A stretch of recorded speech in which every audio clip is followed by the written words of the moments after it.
आज आपण अशा एका फळाबद्दल बोलणार आहोत, जे दिसायला साधं असलं तरी त्यामध्ये अनेक पोषक घटक असतात. हे फळ म्हणजे ओली खजूर. सुक्या खजुराबद्दल आपल्यापैकी अनेकांना माहिती आहे. पण ओली खजूर नेमकी काय असते? ती कशी खावी आणि तिचा आपल्या शरीराला काय फायदा होऊ शकतो? याबद्दल अनेकांना फारशी माहिती नसते. मित्रांनो, ओली खजूर चवीला गोड, मऊ आणि खायला खूप छान लागते. काही लोक ती थेट खातात, तर काही जण नाश्त्यामध्ये किंवा इतर पदार्थांसोबत तिचा वापर करतात. यामध्ये नैसर्गिक साखर, फायबर आणि काही महत्त्वाचे पोषक घटक असतात. त्यामुळे योग्य प्रमाणात ओली खजूर आपल्या आहाराचा एक चांगला भाग होऊ शकते. पण मित्रांनो, एक गोष्ट लक्षात ठेवणं खूप महत्त्वाचं आहे. कोणताही पदार्थ कितीही चांगला असला तरी तो जास्त प्रमाणात खाणं योग्य नसतं. ओली खजूर कोणत्या वेळी खावी, किती खावी, कोणत्या लोकांनी काळजी घ्यावी आणि सुक्या खजुरापेक्षा ओली खजूर कशी वेगळी आहे हे जाणून घेणं गरजेचं आहे. म्हणून आजच्या या व्हिडिओमध्ये आपण ओली खजुराबद्दल ही सगळी माहिती अगदी सोप्या भाषेत जाणून घेणार आहोत. तर चला सुरुवात करूया. आपण अनेकदा खजूर खातो. खजूर हे फळ असलं तरी ते वाळवलेलं असल्याने ते सुक्या मेव्यामध्ये मोडतं. खजूर आरोग्यासाठी अतिशय चांगला असल्याने हिमोग्लोबिन वाढवण्यासाठी, लोह वाढण्यासाठी किंवा विविध खनिजे आणि व्हिटॅमिन्स मिळवण्यासाठी खजूर अतिशय फायदेशीर असतो, असे आपण ऐकतो. आहार तज्ज्ञही अनेकदा लहान मुलांपासून ज्येष्ठ व्यक्तींपर्यंत सगळ्यांना आवर्जून खजूर खाण्याचा सल्ला देतात. खजुरामध्येही काळा खजूर, लाल खजूर, खूप कोरडा खजूर, चिकट खजूर असे बरेच प्रकार पाहायला मिळतात. यातही आणखी एक प्रकार जो खास पावसाळ्यात बाजारात येतो, तो म्हणजे ओला खजूर.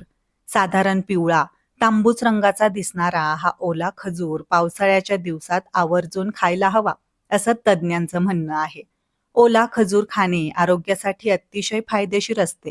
हा खजूर ताजा असेल तर त्याचे आणखीनच फायदे होतात. मात्र आरोग्यासाठी उपयुक्त असणारी कोणतीही गोष्ट आपण चुकीच्या स्वरूपात खाल्ली तर त्याचा फायदा तर होतच नाही, पण तोटा होण्याचीही शक्यता असते. अशा वेळी ओला खजूर खाण्याची योग्य पद्धत कोणती हे माहिती असणं आवश्यक आहे. नॅशनल सेंटर फॉर बायोटेक्नॉलॉजीज इन्फॉर्मेशनचे प्रकाशित केलेल्या एका माहितीनुसार खजूर अँटीऑक्सिडंट, विशेषतः कॅरोटेनॉइड आणि फेनोलिक्सचा एक उत्तम स्रोत आहे. तसेच खजुरात fibre, protein, potassium, magnesium, copper, manganese, लोह, व्हिटॅमिन B12 यांसारखी पोषक तत्वे असतात. पावसाळ्यात होणाऱ्या विविध ॲलर्जी किंवा इन्फेक्शनसाठी हा खजूर फायदेशीर ठरतो. ॲसिडिटीवरील रामबाण उपाय असून एनर्जी टिकून राहावी यासाठीही या खजुराचा फायदा होतो. सकाळी रिकाम्या पोटी खजूर खाणे फायद्याचे असते. आतड्यांशी निगडीत समस्या, हार्ट आणि लिव्हरशी निगडीत समस्या दूर करण्याचा याचा चांगला फायदा होतो. महिलांमध्ये साधारणपणे हिमोग्लोबिन कमी असण्याची समस्या असते. अशा वेळी जेवण झाल्यानंतर ओला खजूर खाणं फायदेशीर ठरतं. नैसर्गिक गोडवा, खजूर हे फळ असल्याने त्यामध्ये फ्रुक्टोज असते. साखरेपेक्षा हा नैसर्गिक गोडवा केव्हाही चांगला. त्यामुळे साखरेला उत्तम पर्याय ठरू शकतो.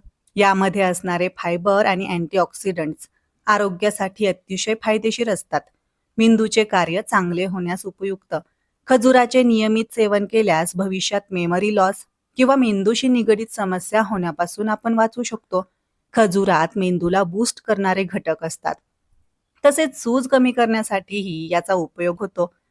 मेंदूच्या एकूण कार्यासाठी खजूर चांगला असतो. हाडांच्या मजबूतीसाठी फायदेशीर.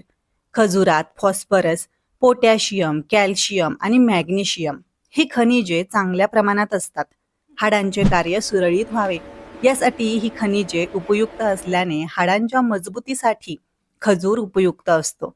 हाडांच्या ठिसूळपणाची समस्या असेल तर खजुराचा चांगला उपयोग होतो. गर्भवतींसाठी फायदेशीर. गर्भवती महिलांचे पोषण चांगले झाले तरच अभ्रकाचे चांगले पोषण होते. तसेच कळांचा कालावधी कमी करण्यासाठी खजूर फायदेशीर असतो. रक्तातील साखरेचे प्रमाण नियंत्रण. खजुराचा ग्लायसेमिक इंडेक्स अतिशय कमी असतो. यातील फायबर आणि अँटीऑक्सिडंट्स रक्तातील साखरेची पातळी संतुलित ठेवण्यासाठी मदत करतात.